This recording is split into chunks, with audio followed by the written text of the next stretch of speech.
Graça e paz, irmãos. Amém? Boa noite a todos. Vamos nos colocar em pé, vamos fazer então uma oração. Para nós darmos então início, né, a esse tema que nós estamos abordando nesses dias. Amado querido Pai, nós nos reunimos mais uma vez na sua presença, crendo na sua bondade e na sua misericórdia. Somos sabedores, meu Deus, e que tudo vem de Ti. Nós confiamos só no Senhor, Pai. Não a nós, meu Deus, mas ao Seu nome só a glória. Deus, que o Senhor venha encher esse lugar com a Sua presença. Que o Senhor, meu Deus amado, não olhe para as nossas limitações, a limitação desse que fala, Senhor, para as limitações dos Seus filhos que ouvem, mas, meu Deus amado, mas que o Senhor sonde o coração, os corações de cada um de nós. Meu Deus amado, em nome de Jesus, perdoa nossas falhas, meu Deus. Tudo aquilo, Senhor Deus, que entristeceu o teu coração, tem entristecido o seu coração, que não seja barreira e nem obstáculo, para que a sua palavra possa fluir nessa noite, Pai. Dá-nos graça, Senhor, muita graça, Senhor. Nós cremos que a graça, Senhor Deus amado, é maior que a vida. Então, Deus, faz algo lindo no nosso meio, nessa noite, que todos possam ser confortados, fortalecidos pela força do seu poder, e que a sua palavra possa fluir em nome de Jesus. Amém, amém. Louvado seja Deus. Hoje nós vamos tratar do assunto, né? Claro, óbvio, né? Que nós temos tratado nesses dias. A semana passada não pude estar aqui, né? Por conta de uma gripe muito forte. Eu não sei se é gripe. Hoje a turma coloca nome, né? Coloca uns nomes estranhos. Antigamente era só gripe e resfriado. Agora é um tal de um monte de nome, né? Que o pessoal coloca. Eu sei que eu peguei uma delas aí. Aliás, ela me pegou, né? Pegou minha esposa também. E nós ficamos bem baqueados, né? E não contando a voz como um pato rouco, o resto está tudo em ordem, graças a Deus. E nós vamos entrar nesse assunto para nós entendermos um pouco mais a respeito da progressão da revelação divina, caminhando dentro desse panorama, né? Panorama da redenção. A primeira aula, eu me lembro que o pastor Donizete trouxe para nós aquilo que nós temos até entendido, temos visto nesse tempo, em que existe um processo. E primeiro que vem a redenção, né? Não é isso? Primeiro que vem a redenção, quando nós fomos alcançados e redimidos pelo poder de Jesus, pelo sangue de Jesus. Mas depois vem o caminho da santificação e por fim, então, a glorificação. Então não é só a redenção, em definitivo, define-se tudo, não. Porque sem a santificação, ninguém verá o Senhor. Tá certo? E esse tema a respeito de lei e graça, ele é um tema assim, bem complicado de se lidar, tendo em vista que existe duas formas de se ver, embora que nós podemos encontrar o equilíbrio nisso. Aqueles que são legalistas, que se fundamentam nas leis, e ficam ali e até perseguem as pessoas por coisas que nem são necessárias que se fale, que se trate nesse tempo. Coisas até que são acrescentadas, né? E os irmãos sabem do que eu estou falando. Então, ser legalista é complicado. Mas, no mesmo tempo, nós temos visto também a graça se tornando sem graça. Né? Uma graça que acolhe as pessoas de qualquer maneira, de qualquer forma, como se não precisasse ter mudança de vida. E Jesus, ele veio para transformar a nossa vida. Desde quando o Senhor me chamou, eu sempre entendi que existe um caminho a ser seguido. E o caminho é caminho de cruz. Jesus mesmo diz que aquele que não tomar a sua cruz e vier após mim não pode ser meu discípulo. Então não é só Jesus, é Jesus e nós. Nós somos discípulos do Senhor, nós temos que tomar nossa cruz. E nesse caminho de cruz nós vamos nos deparar com dificuldades no sentido de nós enfrentarmos tentações, lutas que virão. Tá? Então esse tema é um tema muito, muito, muito bom de ser abordado, porque o que eu acho que no final de tudo, aquelas 5 virgens, né, que serão imprudentes, serão tidas por imprudentes, serão aquelas que não estarão aqui atentando para a realidade que traz essa verdade a respeito da graça. A graça, ela não pode ser barata. A graça não pode ser sem graça. Então nós temos que tomar cuidado. Agora, como nós conhecemos um Deus que é equilibrado, porque o nosso Deus é muito equilibrado. Nosso Deus é muito equilibrado. Tanto é que se ele deixasse o Sol, né, se aproximar um pouco mais da Terra, seria um transtorno total. Ou então se afastasse. Nosso Deus é super equilibrado. E sempre que tem oportunidade eu falo desse Deus equilibrado. Essa forma equilibrada de Deus ser. O Senhor Jesus, ele vem falar que ele não veio revogar a lei, mas ele veio cumprir a lei. E que não vai passar nem o i, nem o tio, não é isso? Da lei, até que tudo se cumpra.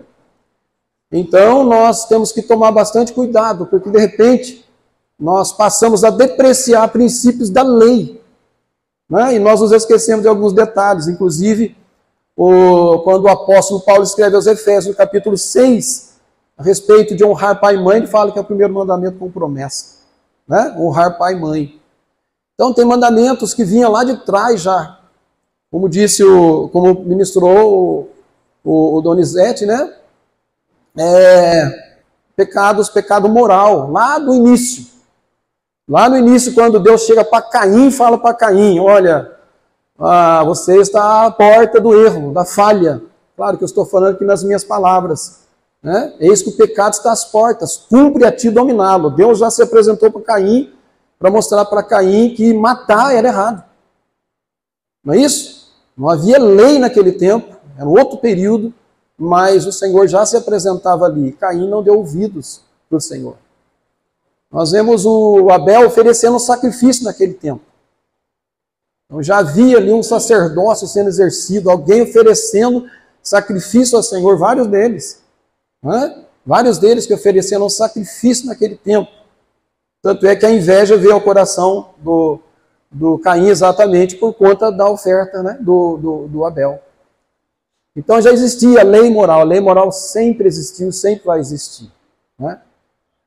Então nesse período, esse primeiro período de Adão até Moisés, a lei ela não conseguiu, né, a lei moral não conseguiu atrair, dar consistência para as pessoas, mas a consciência, eu acredito que a consciência era bombardeada constantemente. E vários deles que tiveram ali, né, a oportunidade de ouvir Deus. Nós vemos sacerdote, por exemplo, antes da lei de Moisés, nós vemos sacerdote, o Melquisedeque, né? Lembra? O Melquisedeque era sacerdote. Abraão ofereceu sacrifício, e vários deles ali naquele tempo já tinham um tete-a-tete com Deus. Quando chega então o período de Moisés, o segundo período, aí as coisas pioraram, porque aí a lei foi escrita, e aí a partir dali os homens se tornaram mesmo indesculpáveis, como desde o início já era. E desde então de Moisés até a vinda do Cristo, a lei ela não conseguiu aperfeiçoar os homens, não porque a lei era ruim, mas porque o homem era mau. E foi então necessário Deus mandar o Cristo Jesus que veio para nos dar salvação. É lindo saber que Jesus se importou conosco. Nós estamos aqui só porque Jesus se importou conosco. Isso é lindo? É demais de bom, né? Muito bom. Então nós sabemos, irmãos, que a graça nos foi dada sem nenhum tipo de merecimento. Às vezes as pessoas ouvem a gente dar uma apertadinha assim, e ela quer se defender. Não, nós somos salvos pela graça, mediante a fé. Isso não vem de nós, é dom de Deus. Não de obras para que ninguém se glorie, porque somos feitura dele, criados em Cristo Jesus para as boas obras, as quais Deus de antemão preparou para que andássemos nelas. Efésios 2, 8, ali vai, nessa parte vocês perceberão que está essa passagem. E é uma verdade, irmãos. Ninguém vai conseguir chegar lá e dizer assim, eu sou salvo, eu fui salvo porque eu fiz coisas para Deus. Agora preste atenção num detalhe, gente. Preste atenção no detalhe. A obediência é necessária. A obediência é diferente, gente, do que fazer coisas. A pessoa pode fazer coisas, mas de repente não se tornar uma pessoa obediente. Então a obediência que vai atrair a graça de Deus. É obediência. A palavra de Deus vem para nós, nós ouvimos a voz do Senhor e nós então desviamos os caminhos, o caminho daquilo que é errado e passamos a fazer aquilo que é certo. Não é isso? Então nós sabemos que, de fato, nós fomos salvos pela graça de Deus. Mas existe esse processo, né? Existe esse processo, Romanos 10, 9 e 10, que também é uma passagem muito dita, né? Se com tua boca confessares a Jesus como Senhor, né? E em teu coração crês que Deus ressuscitou dentre os mortos, será salvo, porque com o coração se crê para a justiça, com a boca se faz confissão a respeito da salvação. Nós sabemos disso. Ergueu a mão, aceitou Jesus, primeiro processo. E aí então vem a revelação dada pela palavra de Deus, e a partir daí o que vai entrar é a obediência. A obra de Deus é esta, que creais naquele que por ele foi enviado. Então existe uma obra. A obra de Deus é esta, que creais naquele que por ele foi enviado. Repita comigo. A obra de Deus é esta, que creais naquele que por ele foi enviado. Quem foi enviado? Jesus. Jesus foi enviado. E aí ele trabalha com os discípulos. Ele ensina os discípulos. Ele discipulou aqueles homens. E não é somente os 12. Teve muitos outros que estavam envolvidos nessa preparação. Mas quando ele se ausenta daqui, ele poderia ficar tranquilo e dizer assim, está tudo bem, porque eu já preparei esses discípulos. Mas os discípulos perguntam, o que nós vamos fazer agora? Em outras palavras, ele diz assim, vocês não ficarão sozinhos, porque eu vou enviar até vocês o Espírito Santo, que vai convencer vocês a respeito do pecado, justiça e juízo. Se não fosse, gente, necessário a vinda do Espírito Santo, por conta de que os homens já tinham sido redimidos, porque simplesmente levantaram as mãos, se não fosse necessário, o Senhor não teria enviado. Mas ele enviou o Espírito Santo. Então a obra de Deus continua sendo esta, que creais naquele que por ele foi enviado. Quem foi enviado agora? Quem de o Cristo enviou agora? O Espírito Santo, para nos convencer dos nossos erros. Os irmãos estão entendendo? O Espírito Santo veio para nos convencer dos nossos erros. Agora, ele não veio tão somente para nos convencer dos erros. Para nós dizermos assim, está tudo bem, eu sou errado mesmo. Não. Ele não veio para isso. Ele veio para nos convencer dos erros, para mostrar para nós que nós temos que sair deles. É conversão e mudança de caminho constantemente. Esse é o evangelho da cruz. Esse é o verdadeiro evangelho da cruz. É aquele quartinho de bugiganga lá que eu preciso ser limpo. Não é isso, Letícia? É o quartinho de bugiganga que precisa ser limpo. O escravo do pecado não pode continuar sendo escravo. Né? Ele precisa entender que a graça dá a ele a condição de viver uma nova vida em Cristo Jesus, nosso Senhor. A obra de Deus é essa. Então existe uma obra? Sim. Por isso que Paulo escreve aos Efésios, no capítulo 2. Agora nós somos feitura dele, criados em Cristo Jesus para as boas obras. Porque o Espírito Santo que foi enviado, ele vai nos convencer e nós vamos mudar nossa trajetória sempre que for necessário. Como diz alguns, né? Quem está comigo aí? É isso mesmo? Vocês estão entendendo? Então não é difícil de entender. O complicado é a prática, como era complicada a prática da lei. Os homens sabiam, os sacerdotes conheciam a lei, os levitas conheciam a lei. Aqueles intérpretes da lei conheciam a lei, sabiam. Mas o problema, a questão não era saber. A questão era a prática. A prática que é o complicado.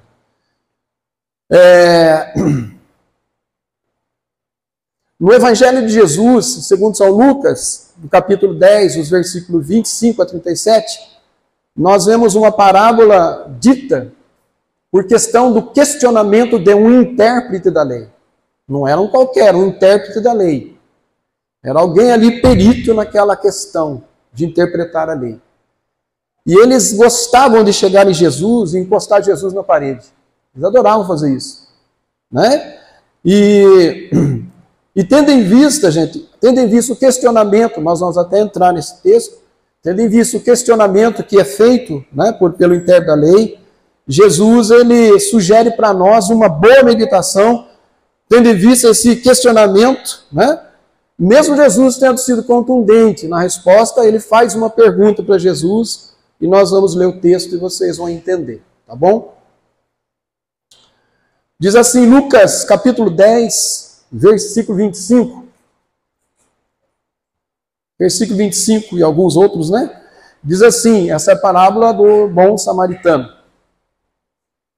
Eis que certo homem, intérprete da lei, se levantou com o intuito de pôr Jesus à prova e disse-lhe, mestre, que farei para herdar a vida eterna? Então Jesus lhe perguntou, que está escrito na lei? Como interpretas a isto? Ele respondeu, amarás o Senhor teu Deus de todo o teu coração, de toda a tua alma, de todas as tuas forças e de todo o teu entendimento, e amarás o teu próximo como a ti mesmo.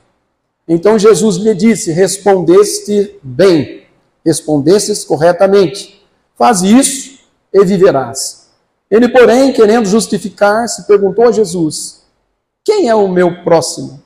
Jesus prosseguiu dizendo, certo homem descia de Jerusalém para Jericó e veio a cair em mãos de salteadores, os quais, depois de tudo lhe roubarem e causarem muitos ferimentos, retiraram-se deixando-o semi-morto. Casualmente descia um sacerdote por aquele mesmo caminho e vendo-o passou de largo. Semelhantemente, um levita descia por aquele lugar e vendo-o também passou de largo. Certo samaritano que seguia o seu caminho passou-lhe perto e vendo-o compadeceu-se dele. E chegando-se, pensou-lhe os ferimentos, aplicando-lhes óleo e vinho. E colocando-o sobre o seu próprio animal, levou-o para a hospedaria e tratou dele. No dia seguinte, tirou 2 denários e os entregou ao hospedeiro, dizendo, cuida desse homem, e se alguma coisa gastares a mais, eu te indenizarei quando voltar. Qual desses 3 parece ter sido próximo do homem que caiu nas mãos dos salteadores?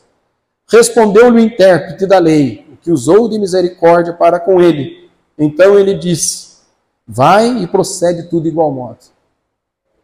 Esse intérprete da lei ele conhecia, né? Claro que ele conhecia a lei, mas ele faz essa pergunta quando Jesus ele vai falar a respeito, quando Jesus diz que está tudo correto, ele diz assim, mas quem é o meu próximo? Ele faz essa pergunta, né, para Jesus, quem é o meu próximo? Até amar a Deus sobre todas as coisas, está tudo certo, mas quem é o meu próximo? Eu não sei vocês, mas eu já respondi, né, esse questionamento, e na minha resposta, a minha resposta é assim, o mais próximo é aquele que está mais próximo. É muito simples a resposta. É a minha esposa, é o marido, são os filhos, esses são os mais próximos. Não é isso? Seria simples a resposta, Jesus poderia dizer a bola da vez, aquele que está ali sofrendo, né? Enfim, ele poderia dar uma resposta ali simplificadinha. Mas a pergunta sugestiva desse homem deu a ele, trouxe a ele a condição de trazer para nós um grande ensinamento. E esse ensinamento, gente, é muito importante, porque quando Jesus prossegue agora explanando aquilo que era necessário que fosse dito, ele usa de algo que eu acho tão lindo em Jesus, porque Jesus ele não era assim como nós, alguns até são, né, por ser bem lépidos, inteligentes, eles falam assim, mas Jesus era muito interessante, Jesus lindo demais, ele respondia fazendo uma pergunta, não era assim? A resposta de Jesus era fazendo outra pergunta. E além disso, ainda ele tinha o costume de contar parábolas. E as parábolas, alguns entendiam, outros não entendiam. Então Jesus ele começa a explicar essa parábola.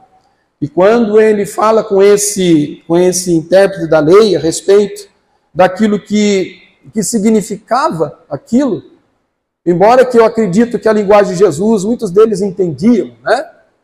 Entendiam, sim, a linguagem dele, o que ele estava querendo dizer. Mas quando Jesus começa a explicar, Jesus começa a trabalhar exclusivamente na religiosidade dos homens. Ali há uma comparação, claro que é uma parábola dita, né? Mas a parábola do Senhor Jesus sempre ela era abrangente. Aí você lê uma parábola, você entende o jeito, daqui a pouco você olha por outro ângulo, você vê outras coisas, outras revelações que são dadas. Então, nessa parábola, Jesus mostra o que? Declínio das religiões. E eu vou entrar assim em alguns detalhes, que claro que aqui é algo simbólico, mas que traz assim uma revelação interessante para cada um de nós, porque nessa parábola Jesus mostra que sacerdotes e levitas que assistiam na casa de Deus, embora sendo conhecedores da lei, não conseguiam entender esse maior mandamento, que era amar a Deus e ao próximo. Eles tinham até um apego a Deus, quando se falava de Deus, mas quando se falava de próximo, aí o ser legalista atrapalhava, né? E graças a Deus, que nós temos a oportunidade de ter um Deus gracioso em nós. E nós temos o Espírito Santo em nós, que vem e nos convence. Olha, você precisa fazer alguma coisa. É o Espírito Santo, tudo é obra de Deus, não é obra nossa. Nós não temos nenhuma capacidade, mas aquele que o Senhor mandou para nós, ele tem capacidade de nos esclarecer e guiar os nossos passos. E interessante que o Espírito Santo, ele vem para nos convencer, mas ele também é consolador. Aquele momento que você não consegue atingir aquele nível esperado, né, por Deus e por você mesmo, ele vem e ele consola o seu coração. O Espírito Santo é Deus, ele é maravilhoso. E tem muita gente que deixa o Espírito Santo de canto. Eu não sei, parece que é um costume, um hábito, mas ele está aí. O Espírito Santo, gente, do ladinho. Eu não vou deixar vocês sozinhos, mas eu vou enviar o Espírito Santo, que traz o consolo. Então, nessa parábola, o Senhor Jesus Cristo ele vai trabalhar com aqueles intérpretes, com aqueles sacerdotes e levitas, mostrando que eles eram juízes, né? Mas eles eram exclusivistas, e eles apertavam o povo, mas na verdade eles dominavam, mas não faziam absolutamente nada. E quando nós olhamos para a Nova Aliança, nós vemos o apóstolo Pedro falando disso. No capítulo 5 da primeira carta de Pedro, do versículo 2 em diante, o apóstolo Pedro vai dizer assim: olha, pastoreai o rebanho de Deus que há entre vós, não por constrangimento, mas espontaneamente, como Deus quer, nem por sorte da ganância, mas de boa vontade, nem como dominadores os que vos foram confiados, antes tornando-vos modelo do rebanho. Né? Por que esse ensinamento, amados irmãos? Porque vinha dos sacerdotes, dos levitas, dos intérpretes, enfim, daqueles homens que eram investidos de autoridade, vinha aquela exigência, né? Vinha aquela cobrança, mas na verdade eles estavam fora daquilo que Deus desejava, e Deus então usa Pedro para falar a respeito disso. Mas vamos entrar, gente, no declínio aqui demonstrado nessa parábola. Nós sabemos que Jerusalém, ela estava num lugar elevado, tanto geograficamente como espiritualmente. Jerusalém alto, lá no alto, né? Tanto espiritualmente como geograficamente. Jericó estava na região muito baixa. E não só na região, era uma região baixa, em comparação com Jerusalém, meu Deus, era um absurdo, como também uma cidade amaldiçoada. Uma cidade amaldiçoada. Então, quando se fala que o sacerdote está descendo, ele está declinando. Quando se fala a respeito que o levita está descendo, ele está descendo porque ele está declinando. A religião que se baseava na lei está declinando, está caindo ali o nível. Jesus, ele falava com boas intenções. Ele queria que os homens ouvissem e percebessem seus erros, suas falhas. E aí, gente, quando se fala dessa descida dos líderes e ações não corretas, se mostra então um declínio não da lei, na verdade, mas sim daqueles que se fundamentavam em princípios básicos da lei, mas não conseguia cumprir. Então o declínio estava nisso. Nós conhecemos a lei, nós sabemos o que é dito para nós, mas nós não conseguimos obedecer, nós não conseguimos seguir. Quando alguém atinge esse nível, mas é humilde ao ponto de dizer assim, eu sou pequeno demais, eu não sou juiz. Eu entendo que Jesus fala no capítulo 7, não julgueis para que não sejais julgados, porque com a medida que julgardes, vos julgarão também. Quando eu entendo esse princípio, aí menos ruim para nós. Agora, quando eu tenho um senso de juízo, e eu quero, sim, alertar, instruir, mostrar, mas se existe um desejo em mim de que o outro, como diz um dos pastores do Brasil, né, se lasque, aí, gente, aí eu estou sendo um ditador, e eu estou sendo semelhante a esse intérprete da lei que conhecia, esse sacerdote, esse levita que passa de largo. Eu estou sendo hipócrita como eles, porque eu estou achando que eu sou melhor que todos. E, na verdade, nós não somos melhores do que ninguém. Eles eram exclusivistas, e Deus, então, ele vem mostrar, gente, que a lei é boa. A lei, ela é boa. A lei sempre foi boa. A lei moral, tudo aquilo que Deus ensinou lá do princípio, de Adão até Moisés, foi muito bom. Muito bom. Deus falou com Noé, chamou a família de Noé, houve sacrifício também ali, houve oferta. Né? Como eu já falei, houve pessoas que entenderam aquela lei, né? A lei moral. Então, o problema não está na lei, o problema está no coração humano. Quando vem Moisés, aí, como eu disse, complicou a situação, porque eles eram conhecedores da letra, eles sabiam tudo que era necessário que fosse feito, mas a situação se agravou. O problema estava nos corações dos religiosos daquela época, que por não cumprirem, escandalizava o povo daquele tempo por conta de não se tornarem referência. E nós fomos chamados para sermos referência. Agora preste atenção, eu falei que a lei, ela não cai um i nem um tio, né? Até que tudo se cumpra, que Jesus não veio revogar a lei. Para vocês entenderem esse princípio, preste bem atenção. Olha só, 1 Timóteo 1, versículo 8 em diante.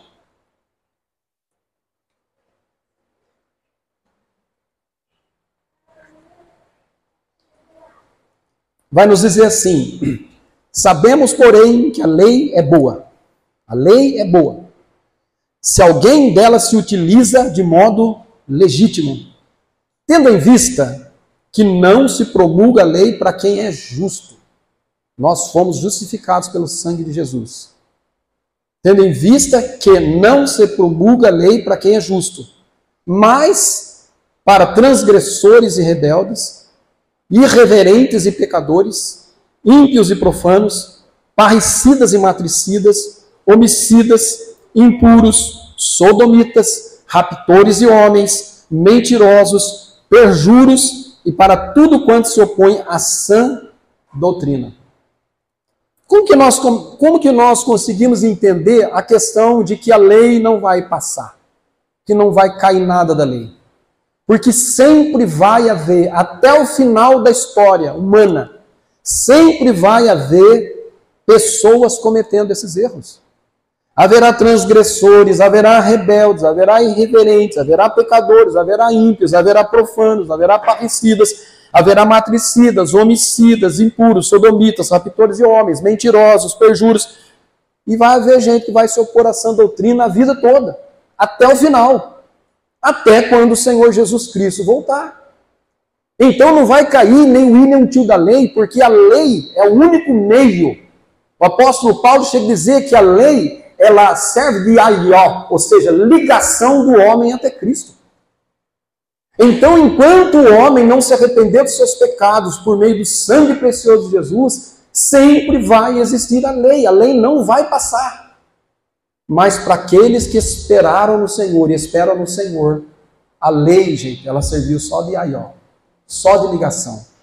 Hoje, nós estamos em Jesus e é por isso que diz aqui, sabemos, porém, que a lei é boa se alguém dela se utiliza de modo legítimo, tendo em vista que não se promulga a lei para quem é justo. Não se promulga a lei. Não é necessário promulgar lei, porque a lei já está ali guardada, gravada no nosso coração. O fim dela é Cristo Jesus. Estou falando lei em forma de letras, de ordenanças, né, da antiga aliança. Quando lá no livro de Romanos, capítulo 10, o verso 4, nos diz que o fim da lei é Cristo, para a justiça de todo aquele que crê, o apóstolo Paulo está falando com verdade. Fim da lei é Cristo, para a justiça de todo aquele que nele crê. Mas o Senhor não veio revogar a lei, ele veio cumprir. Ok? Amém? Amém mesmo? Oh, glória a Deus. Esse amém foi melhor, né? Um amém assim, meio de canto é ruim. Mas vamos lá, vamos prosseguir. A lei sempre existirá para aqueles que não creem em Jesus, embora seja pela violência de si mesmo, como o Espírito está. Agora, observe outro detalhe, gente. Lucas 16:16. Eu não sei se eu relacionei aí para a Rafaela colocar, mas diz lá que a lei e os profetas vigoraram até João. Desde então vem sendo anunciado o reino de Deus, e os que querem entrar, entram com violência. Opa, e agora? Será que violência dá pancada nas pessoas? É sair dando uma arretada no dedão do pé de alguém? Que violência é essa, irmãos? Com certeza eu digo para vocês, é a violência da cruz. Aquele que quiser ser o meu discípulo, tome a sua cruz e siga-me. Mas agora nós temos um detalhe, nós temos Jesus, o Espírito Santo do nosso lado, que vai nos guiar, nos conduzir, e vai dizer para nós assim, você vai conseguir. Você vai se arrepender dos seus erros, das suas falhas, vai se render ao Senhor, e você vai vencer, porque você já é vencedor, porque Jesus, Ele já venceu por você lá na cruz do Calvário. Agora, quando o homem não faz violência consigo mesmo, e ele bate no peito, ele diz assim, eu sou filho de Deus. Tem uns que falam até com uma certa arrogância. Nós temos um Pai, nós já recebemos a salvação, nós não precisamos fazer nada, porque pela graça nós fomos salvos. Como diz alguns aí, né? Vai, bobo. Vai nessa. Gente, o pecado, gente, está às portas. É necessário a mesma palavra na lei moral que Deus falou lá para o Caim. Eis que o pecado está às portas, cumpre a ti dominá-lo. Se você fizer bem feito, você não vai ser porventura aceito por Deus? Aí o Senhor fala, claro que vai. Mas mesmo assim, o Caim prosseguiu por aquele caminho, transgrediu, matou, errou, falhou. E quantos que têm dito, eu fui salvo uma vez, eu estou salvo, e de fato nós somos salvos para sempre, irmãos. Se nós permanecermos no Senhor. É aquele que perseverar até o fim. É este que será salvo. Não é isso? É a virgem prudente. É a virgem que ela vai pegar o azeite, ela vai estar ali com o óleo. E nós vamos ver dentro dessa parábola que Jesus conta, o uso do óleo. O óleo que traz cura. O óleo que traz para o homem o direcionamento, mostra para o homem aquilo que o homem pode e deve fazer. Então a lei sempre existirá, mas terá que haver violência. Final do Sermão da Montanha, gente, o Sermão da Montanha é um termômetro para nós. Você entra no capítulo 5, pega lá. E tem gente que diz assim, não facilitou, fala, ficou facinho. Parece, gente, que o Deus do Antigo Testamento se converteu, agora ele é um Deus bonzinho do Novo Testamento que não faz mal para ninguém. Mas se esquecem que Ananias e Safira no Novo Testamento teve problema ali diante de todos. É o mesmo Deus, irmãos. O nosso Deus, uma das características de Deus, do adjetivo de Deus, é que ele é imutável. Deus não muda. É por isso que ele providenciou para nós o sangue de Jesus. E pela graça nós somos salvos. Mas é mediante a fé, que não veio de nós, veio de Deus. A fé, porque a obra de Deus é essa, que creiais, entra a fé, que creiais naquele que por ele foi enviado. O Pai enviou Jesus, Jesus tratou com os discípulos, o Senhor Jesus subiu, e ele disse, eu dou autoridade para vocês e eu vou mandar o Espírito Santo. Agora a obra de Deus é essa, que creiais no convencimento do Espírito Santo. E quando estiver errado, converta-se. Mude o seu caminho. Além dos profetas vigoraram até João, desde então vem sendo anunciado o reino de Deus. Qual era o evangelho de João Batista? arrependei-vos e convertei-vos e crede no Evangelho. É arrependimento e conversão. Gente, não é só arrependimento. Quem dirige aqui, quase todos, né? Sabe que o que é uma conversão, gente. Você está indo numa direção, você se converte para uma outra direção, você muda a sua direção. Isso não quer dizer que você não vai errar o destino. Não sei se eu contei para vocês que eu estava indo para Santos com o meu menino, com o Paulo. Ele me levou lá para assistir um jogo no filho dele. Ele falou, pai, não vou usar o GPS, está acabando a bateria. O senhor conhece bem a estrada? Eu falei, eu conheço bem a estrada, sim. Me enchi, sabe, eu conheço bem a estrada, sim. Fui embora, fomos conversando, parou nos pedágios. E eu estava esperando um pedágio de R$30 ou R$35. Ele ali dirigindo, esperando, né? Ali era o ponto de referência, porque poderia descer ali pela Imigrantes ou Anchieta, né? Aí, de repente, não chegava, foi vir o pedágio, mas está estranho isso, e a conversa seguindo. Aí, quando chegou no momento lá, chegou no pedágio, eu fiquei desconfiado. Falei para ele, escuta, Paulo, pergunta para a moça aí, né? Se está longe, o pedágio caro. Daí ele perguntou, moça, o pedágio antes de descer para Santos, aonde que está? Ela falou assim, moço, vocês estão indo para Franco da Rocha. E tivemos que converter o caminho. Aí eu baixei a cabeça assim, né? Quando fui a cabeça lá no banco, encolhidinho ali, né? Aí ele falou, só faltou ele falar, eu te disse, mas não falou, porque eu também estava ali perdidão, né? Aí fez a conversão, então é isso. Você está indo por uma direção, está sabendo que vai quebrar a cara. Espírito Santo convencendo, gente. O homem que muitas vezes repreendido, endurece a cerviz, receberá o quebrantamento sem que haja cura. Não vai ter cura.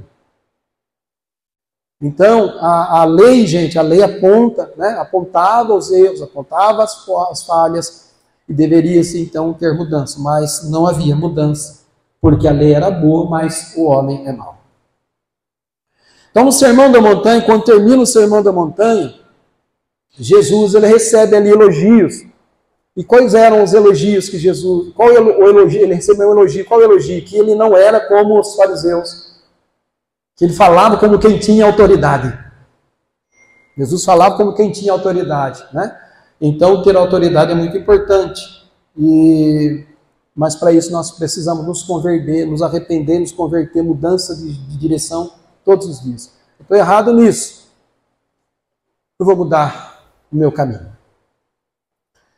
Quando Jesus conta essa parábola, ele trata da história da humanidade. Vejamos aqui o que nos é dito. Esse homem que aparece, esse homem que cai na mão de ladrões e salteadores, ele está no artigo indefinido. Ele é aqui alguém que representa a humanidade. Não é um homem, ele é um homem, no artigo indefinido, ele representa uma humanidade. E essa humanidade, gente, ela cai na mão de salteadores. Os irmãos lembram de João 10. O que diz João 10? João 10 vai falar lá muito claramente que o ladrão vem para matar, roubar e destruir. Então é claro que aqui, gente, é alegórico, porém tem fundamento tão interessante que é bom a gente parar para analisar. A religião estava em declínio. Sacerdotes descendo, mesmo tendo a lei, descendo, os levitas descendo, o judeu cai na mão de ladrão e salteador, é espancado ali quase morto. Quase morto. E aí a gente às vezes não entende o que é quase morto. Nós lidamos às vezes com quanta gente em coma, né? Não está morto, tem vida ainda, mas um relinho só, a pessoa acaba morrendo. Não é isso? Então, essa parábola, além dela mostrar o declínio de Jerusalém para Jericó, ela mostra também a situação espiritual precária daqueles homens que conheciam a lei. Como muitos de nós conhecemos a palavra. Né? Às vezes tem até uma disputa para ver quem conhece mais. Jesus, amar misericórdia. Quem conhece mais? Quem é o melhor? Quem é o melhor? Essa discussão até havia entre os discípulos. Né? Quem é o melhor? Jesus olha para ele, só que coisa horrorosa é essa. Não tem melhor. Melhor é o Senhor Jesus, né? Então aparece o contraste das duas cidades, né? Jerusalém, cidade do grande rei, onde não só no final, onde Jesus estabelecerá o seu reino, né? Nós acredito que Jesus vai reinar, eu acredito, meu coração é coração de criança, eu creio que ele vem, né? Trava o pé ali no monte das oliveiras e tchau, ele vai chegar ali, eu acredito nisso, mas respeito quem não acredita assim, né? Cada um vê de um jeito, mas o mais importante é nós estarmos preparados. Jerusalém, cidade do grande rei, não só para esse dia onde Jesus passa a reinar, mas também no meio do povo que o tem como Senhor. Mateus capítulo 5, versículo 34, nos diz assim, eu porém vos digo, Jesus dizendo, eu porém vos digo, de modo algum jureis, nem pelo céu por ser trono de Deus, nem pela terra por ser estrada de seus pés, nem por Jerusalém por ser cidade do grande rei. Então Jerusalém é a cidade do grande rei. Como eu disse, pela promessa nós já conhecemos, nós sabemos, né, que o reino será ali estabelecido. Alguns discordam, mas vamos lá. Agora Jericó, gente, uma cidade de maldição. Eu havia falado sobre isso, mas vamos ver isso na palavra de Deus. Abra aí ou acompanhe, claro, a citação de Josué 6:26. Depois da conquista de Jericó, o Josué ele lança uma palavra de maldição. E o povo diz amém. Vai acontecer isso mesmo. Diz aí a palavra de Deus, naquele tempo Josué fez o povo jurar e dizer, maldito diante do Senhor será o homem que se levantar e reedificar essa cidade de Jericó. Com a perda do seu primogênito lhe porá os fundamentos e a custa do mais novo as portas. No capítulo 16, versículo 34 do primeiro livro de Reis, nós vemos a constatação desse fato, desse ocorrido.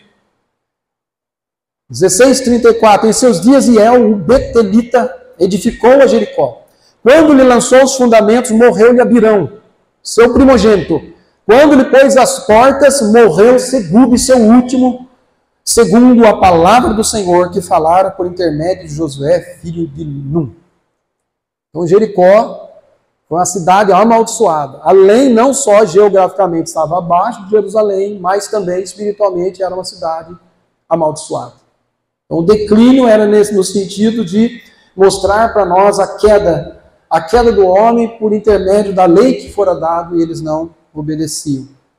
O homem licitado que cai na mão, ele representa a humanidade, até anotei aqui, né? Já até disse para vocês, e nós vemos que a humanidade foi e tem sido saqueada e quase morta, dependendo de um Salvador.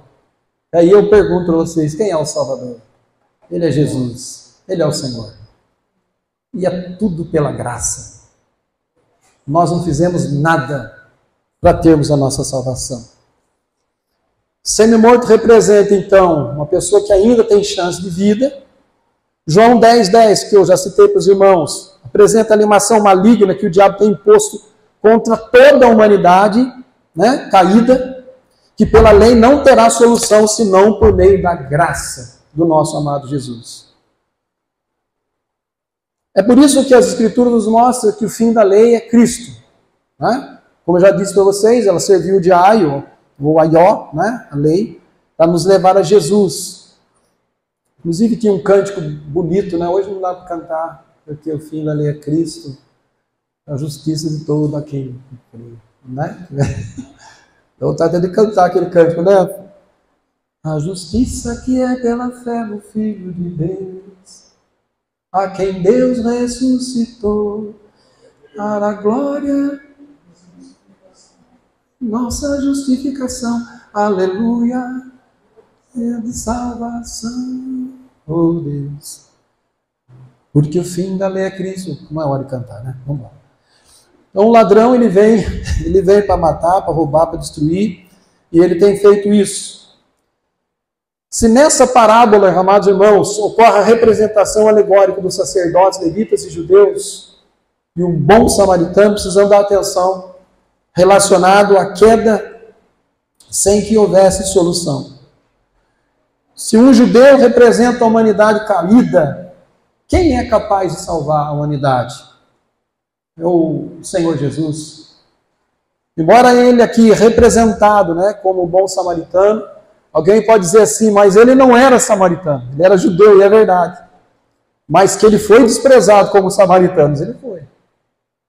Lá no capítulo 1, do versículo 11 de João, está escrito, ele veio para os que eram seus, e os seus o rejeitaram. Lembra disso? Pelos que o aceitaram, se tornaram filhos de Deus, a saber, os que creram no seu nome. Não é isso que está escrito lá? Então Jesus, embora sendo judeu, ele também era rejeitado. Só que Jesus, ele vem no sentido contrário. Ele está passando, né, samaritano, representando um tempo.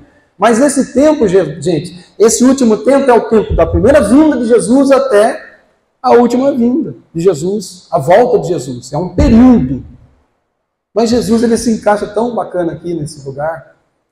Porque ele, gente, ele vem e ele tira os religiosos da impossibilidade de herdar a eternidade pelo seu sangue derramado no Calvário. A lei sempre foi boa, porém, o homem, né, precisava desse conserto. O homem precisava desse conserto. Lucas 10, 31 e 32 indica que tanto sacerdotes e levitas estavam em posição de declínio pelo mesmo caminho, Jerusalém a Jericó, como já foi dito. Salmo 49, 7 e 8 vai dizer assim, ao irmão verdadeiramente ninguém pode remir, nem pagar por ele a Deus o seu resgate, pois a redenção da alma deles é caríssima, caríssima, e cessará a tentativa para sempre.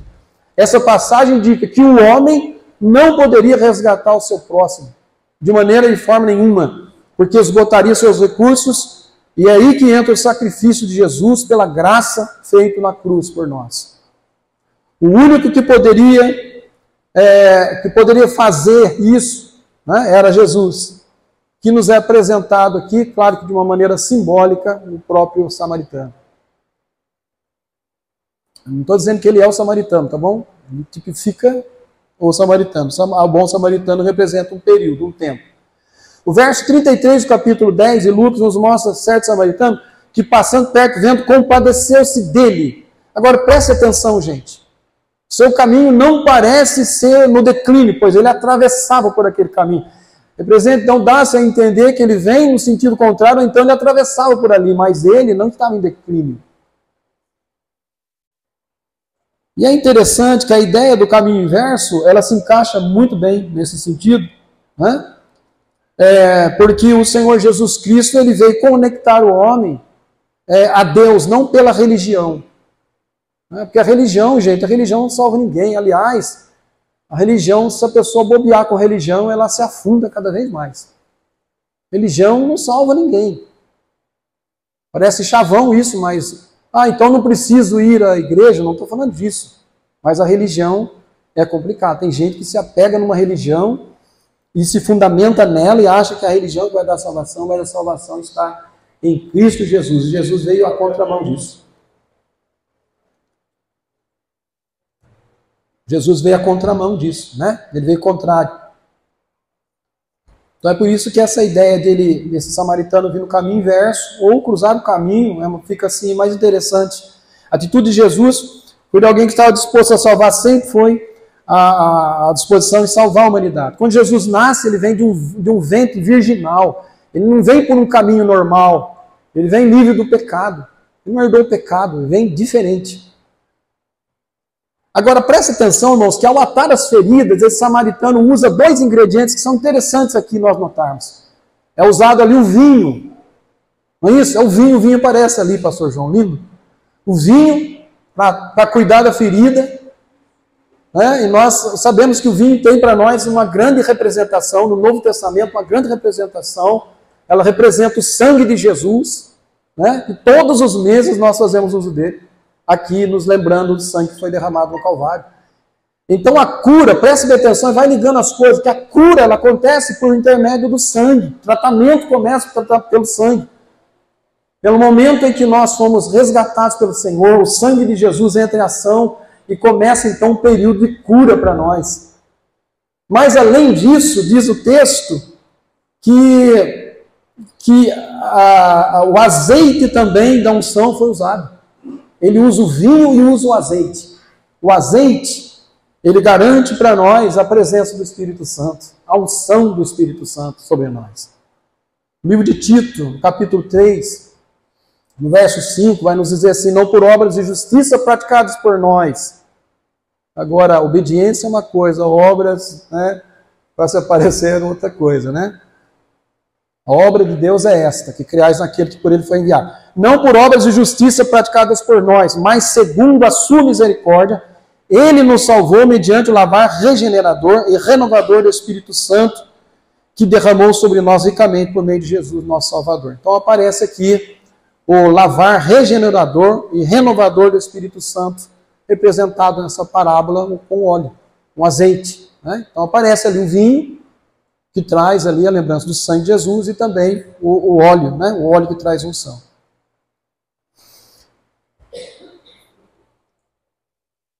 Falar um pouco sobre a inimizade que havia entre o samaritano e os judeus. Capítulo 4 do Evangelho de São João, versículo 9, nos fala a respeito da inimizade que havia entre judeus e samaritanos. E Jesus veio, na verdade, para romper essa inimizade na sua própria carne.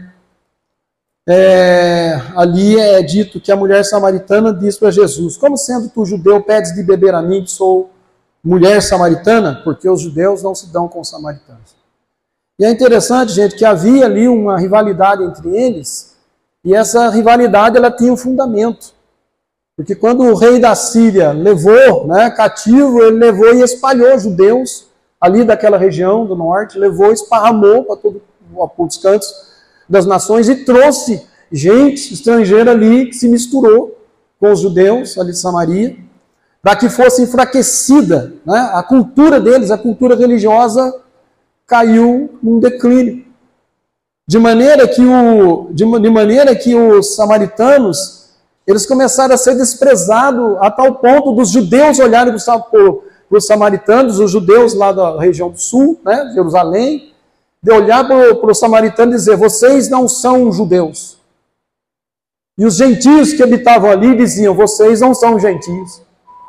Eles ficaram perdidos, não sabiam nem quem eles eram, porque não eram aceitos por ninguém. Então havia uma rivalidade terrível entre eles, mas Jesus, irmãos, ele veio para destruir essa parede de inimizade que havia entre judeus, samaritanos, judeus e gentios. Nós vimos isso no decorrer da história.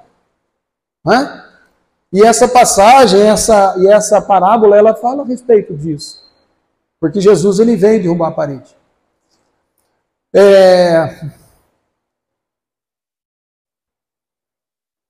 Vamos lá. Eu citei para vocês já, né, João 1:11, né, 11:12, veio para os seus não receberam, mas quantos receberam, deu-lhes o poder de serem chamados filhos de Deus. E quanto à rejeição de Jesus, Mateus 21, veja só lá, Mateus 21, versículo 23, vai trazer para nós essa parábola do dono da vinha, que é muito interessante para nós vermos a rejeição do judeu Jesus, né?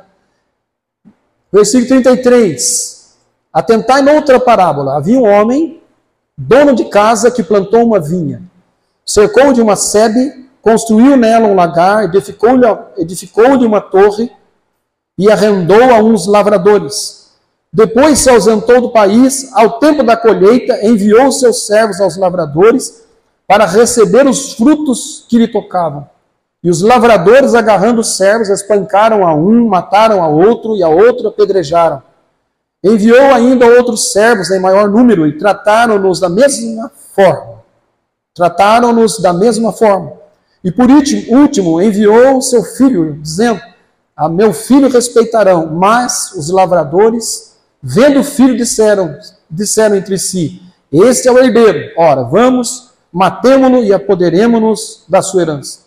E agarrando-o, lançaram-no fora da vinha e o mataram. Quando, pois, vier o senhor da vinha, que fará aqueles lavradores? Então aqui mostra muito claramente, na inimizade, a perseguição de judeus que mataram, né, o autor da vida ali, chamado Jesus, o lindo Jesus. Na carta de Paulo aos Efésios, nós vemos Jesus pelo sacrifício unificando povos, derrubando a parede de separação. Efésios 2,14. Porque ele é a nossa paz, o qual de ambos fez um.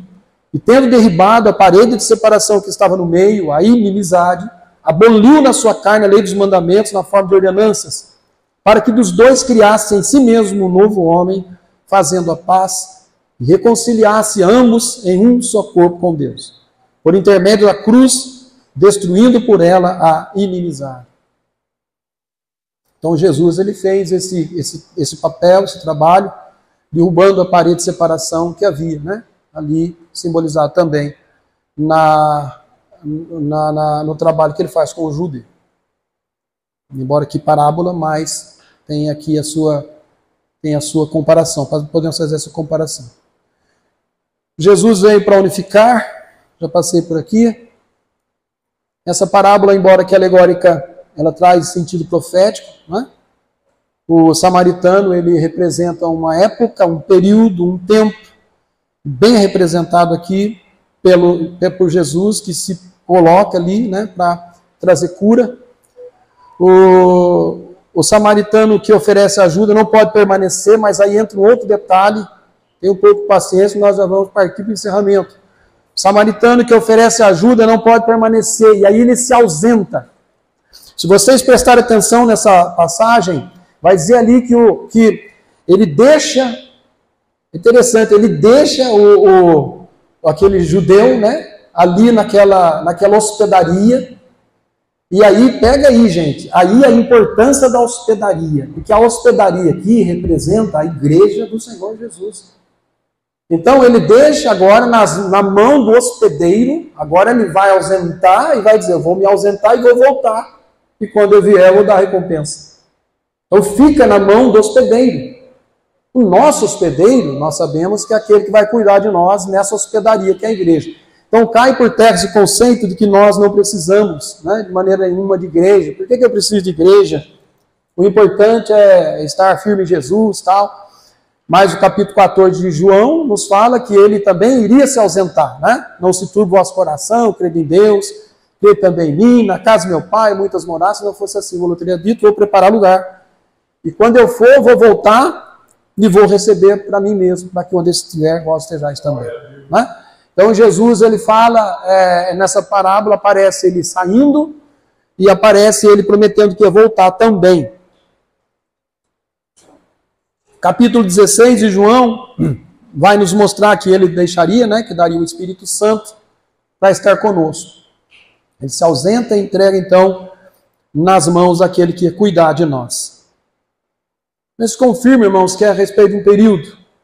Nesse período, Jesus faz o trabalho da cruz, com a regeneração, inicia a santificação pelos ensinos aos seus discípulos e envia o Espírito Santo para dar prosseguimento, para que pudéssemos ser encontrados ali, sãos, na presença dele. O trabalho da santificação, o trabalho da santificação fica a cargo de quem? Da hospedaria, da igreja. Por isso que nós não podemos, de maneira nenhuma, nos irritar com as correções que nos sobrevêm. Não é isso? Dentro da igreja vai haver correções. Qual filho que não seja bastardo, que não é bastardo, ele vai ter que entender que ele vai ter que ser corrigido. Todos nós seremos corrigidos. O Espírito Santo vai usar pessoas para vir aqui e para chamar a atenção da igreja. No mesmo tempo, olha que lindo isso, gente.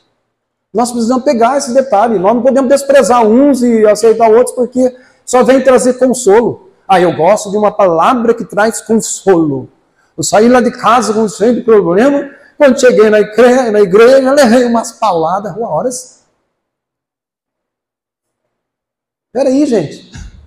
É cura. É o Espírito Santo usando as pessoas para curar. Para trazer cura, para trazer libertação. Para abrir os olhos, para mostrar, olha, esse caminho aqui está errado. Converta-se, né? Converter-se. Lembrando que não parou em João Batista pregando o evangelho da conversão e arrependimento. Não. Porque quando João Batista parou, aí subiu Jesus. Qual era o evangelho que Jesus pregava? Arrependei-vos e crede no evangelho. Arrependei-vos e convertei-vos e crede no evangelho. Jesus subiu, deixou os discípulos. Quando ele envia os discípulos, ele disse para os discípulos, vocês vão pregar arrependimento, arrependei-vos e convertei-vos, porque o reino de Deus está próximo. Os discípulos fazem isso. Pedro, quando ele ali, interpelado ali, pergunta-se para ele, o que nós faremos? Nós matamos o autor da vida, e agora o que vai ser de nós? Na conversão daquelas 3.000 vidas? O que Pedro fala? Arrependei-vos e convertei-vos para que sejam cancelados os vossos pecados e venha um tempo de refrigério de que envie para vocês o Cristo. E aí Pedro, aí vem Paulo, pregando a mesma coisa, o evangelho da conversão, do arrependimento e conversão. Então não adianta só arrependimento. Porque o arrependimento, gente, todo dia pode gerar um remorso. E o remorso pode levar ao fim Judas Iscariotes. O que aconteceu com Judas foi remorso.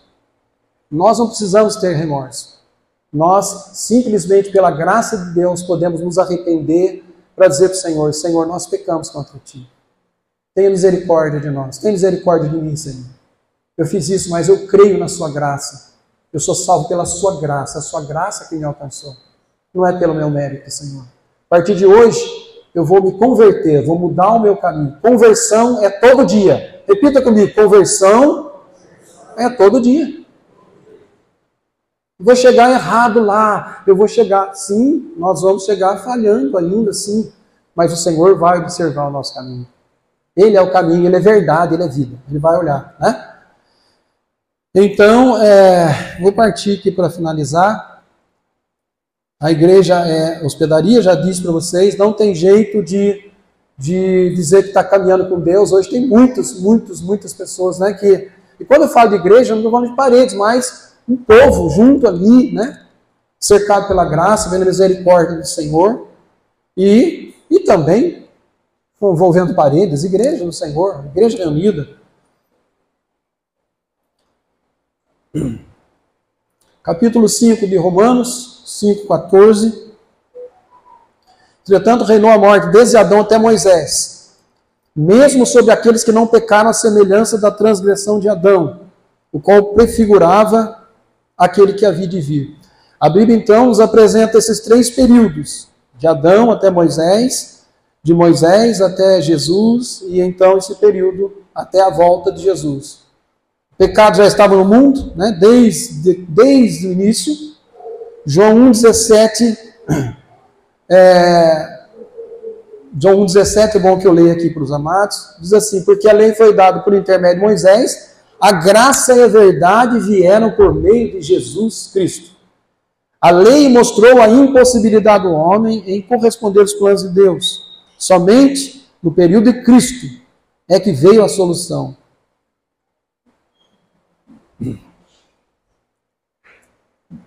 A natureza de Deus não mudou, né?